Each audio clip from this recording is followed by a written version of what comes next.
Pour éviter des problèmes de poing ou pour diminuer les bruits de la machine à coudre, il faut pour cela penser à la faire réviser au moins une fois par an et surtout penser à l'entretien de celle-ci. Aujourd'hui, je vous propose un tuto sur le nettoyage complet de la machine à coudre. Deux modèles de machine à coudre où vous retrouverez le support canette à l'horizontale et l'autre à la verticale. Je vous montre ça. Bonjour, je suis Linda et sur cette chaîne, je te propose chaque semaine de nouveaux tutos pour apprendre à coudre ou se perfectionner. Et si ce n'est pas déjà fait, abonne-toi! Pour le nettoyage de la machine, on va avoir besoin de petits pinceaux qui vous est livré généralement avec la machine. Quand on ouvre le bouchon, on se retrouve avec un découvite. Et c'est hyper pratique parce que du coup ça permet vraiment d'aller dans les griffes d'entraînement et de se faufiler un petit peu partout. Moi je rajoute en plus un pinceau de maquillage avec un bâtonnet plus long pour pouvoir accéder plus loin. On va avoir besoin des tournevis, de celui-ci. J'utilise aussi une petite pince pour attraper les moutons qui sont coincés dans la machine, un torchon microfibre, de l'huile pour huiler sa machine. Alors on le fait une fois par an, pas besoin de le faire régulièrement. Ceci dit, il faut quand même vérifier sur le manuel de votre machine si elle a besoin d'être huilée, parce qu'il y en a qui se font automatiquement, il n'y a pas besoin de les huiler. Donc il faut vraiment penser à regarder d'abord le manuel. Et puis on le fait une fois par an, pas plus. Et ce que j'utilise aussi, un aspirateur. Alors, il ne faut pas souffler sur les poussières dans la machine parce que du coup, on encrasse un peu plus la machine en poussant les poussières plus au fond et après, on n'arrive pas à les attraper. Donc moi, je préfère donner un coup d'aspirateur si besoin plutôt que de souffler dessus. Alors, je vous montre pour la machine où le porte-canette est à la verticale. Donc, le porte-canette se trouve ici. Moi, ce que je fais généralement, c'est que je commence par le haut. Donc, je défais les bobines et les canettes et je vais ouvrir ici cette partie-là. C'est une partie que j'ouvre pour pouvoir nettoyer à cause du passage du fil, puisque ça fait aussi des petites poussières. Et c'est aussi l'endroit que l'on va démonter quand on va avoir besoin de changer l'ampoule de la machine. Donc, c'est assez pratique.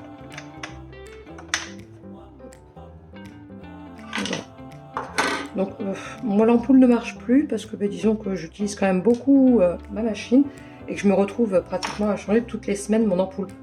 Donc je préférais prendre des ampoules différentes que de changer à chaque fois mon ampoule ici. Donc là on va avoir tout le système d'engrenage, du passage du fil et je vais déjà commencer par nettoyer moi cette partie là avec mon long pinceau justement pour pouvoir accéder aux parties. Voilà. Et on peut voir déjà que j'ai quand même des petits moutons.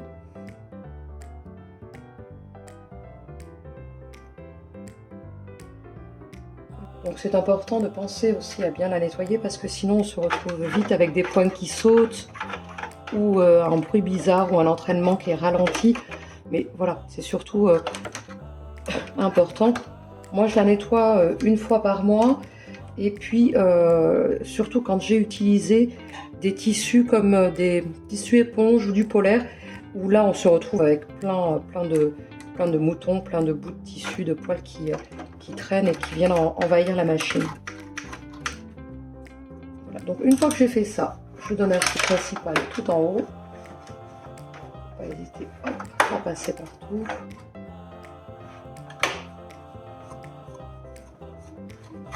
Et je vais pouvoir refermer cette partie. Alors généralement j'utilise un petit ramequin ou un petit bol où justement je pose mes vis dedans parce que quand j'utilise l'aspirateur, ça me permet d'éviter de prendre le risque d'aspirer mes vis ou de les perdre. Je je replace mon plateau. Une fois que j'ai terminé avec le haut, je vais passer au bas. Je vais relever entièrement l'aiguille, sortir mon pied de biche, donner déjà un petit coup.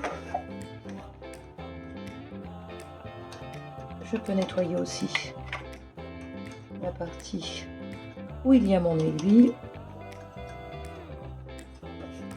Et je vais m'occuper d'enlever cette partie-là. Avec cette pièce qui est normalement fournie.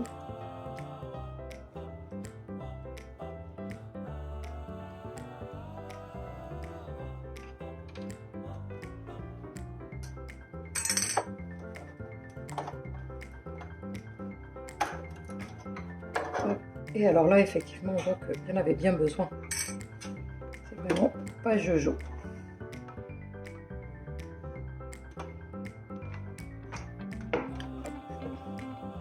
Alors là, ce que je fais, c'est que je vais directement donner un coup d'aspirateur. J'ouvre le capot, j'enlève les pièces. Vous voyez, elle en avait bien besoin. Alors bon, en même temps, j'ai travaillé sur du tissu éponge. D'où effectivement l'intérêt de donner un petit coup quand on travaille sur des tissus qui peluchent pas mal. Hop. Un petit coup d'aspirateur pour commencer.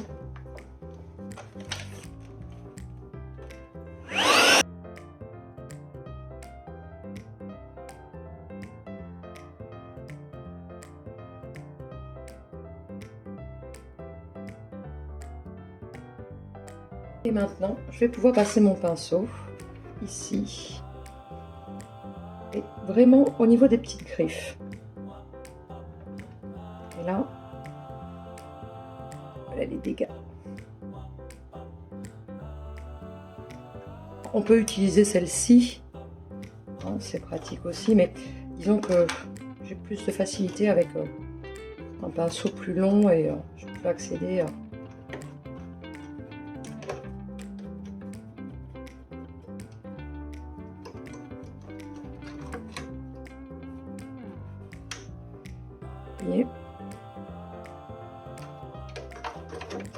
Et je cherche aussi au fond. Des fois, on se retrouve avec pas mal de peluches qui partent un petit peu tout au fond. Donc, il ne faut pas hésiter à passer partout. Hop, je vais pouvoir donner un petit peu.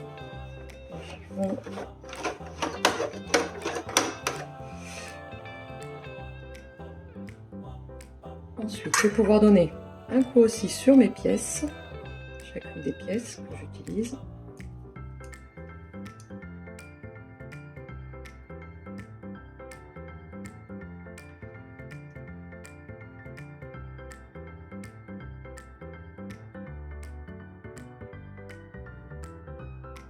Je vais pouvoir replacer les pièces à leur place.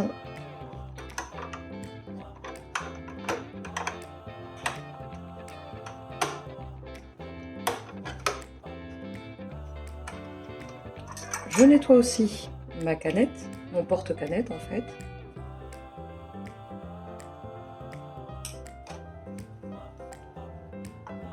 Et avant de refermer et de replacer mon porte-canette, je viens mettre une petite goutte. Alors vraiment une goutte hein, à ce niveau-là. Et je vais tourner avec le volant pour que justement ça puisse se mettre partout. Je replace une fois mon porte-canette et j'ai plus qu'à tout refermer.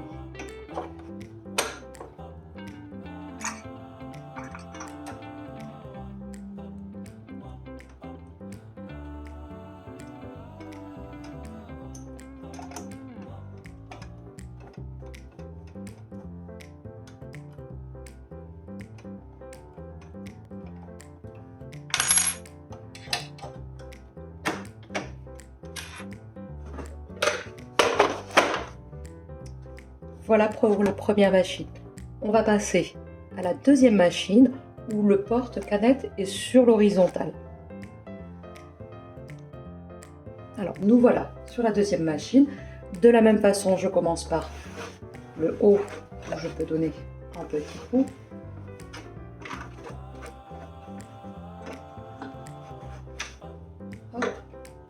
De la même façon, ici je ne peux pas ouvrir mon capot. Du coup, je vais juste aspirer au niveau des fentes et tu dessus.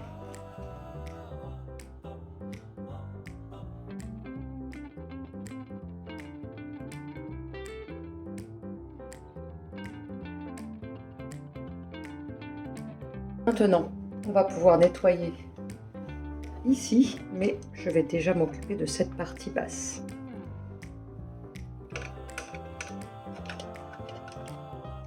Même dégâts.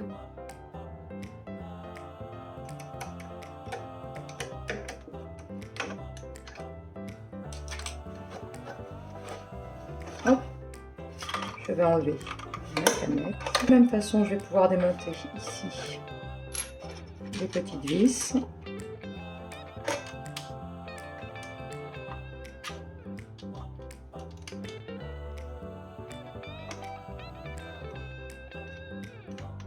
On n'oublie pas de mettre hors tension notre machine, de penser à la débrancher.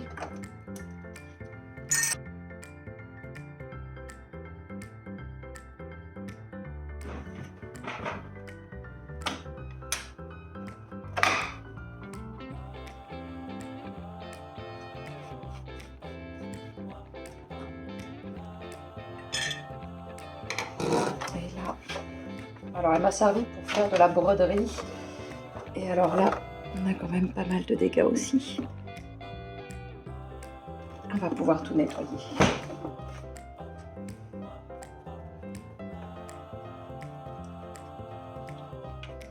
Et quand j'ai des petits fils comme ça qui restent accrochés, j'utilise justement ma petite pince pour aller les récupérer.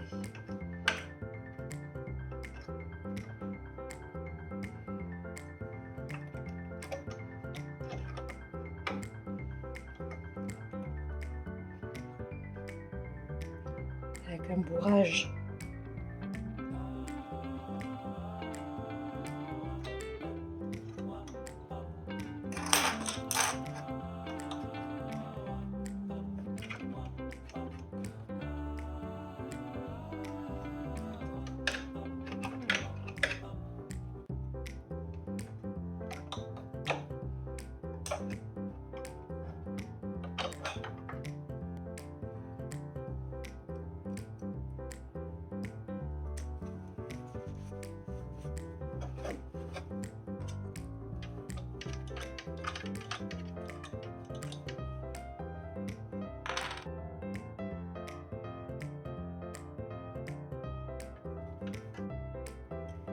Alors moi à l'intérieur, dans le petit trou, une fois avoir sorti le petit porte-canette, j'ai une petite mèche ici.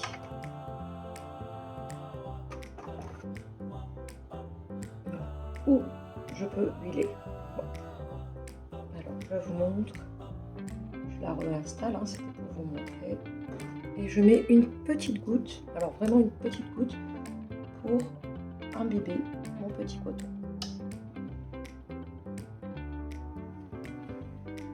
Une fois qu'on a terminé, je vais pouvoir redonner un dernier petit coup.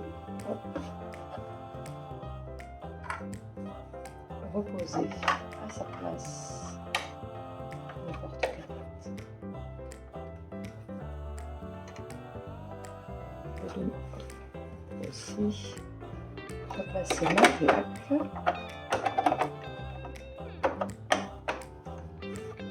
Et pouvoir replacer mes vis.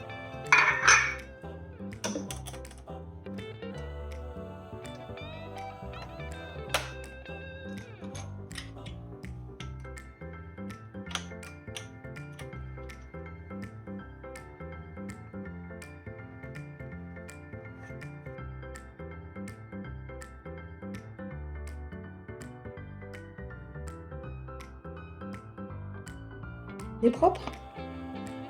Voilà. J'espère que ce petit tuto vous a plu. Si c'est le cas, un pouce. Pensez à partager et à vous abonner. Moi, je vous remercie pour votre attention et je vous dis à mercredi. Au revoir!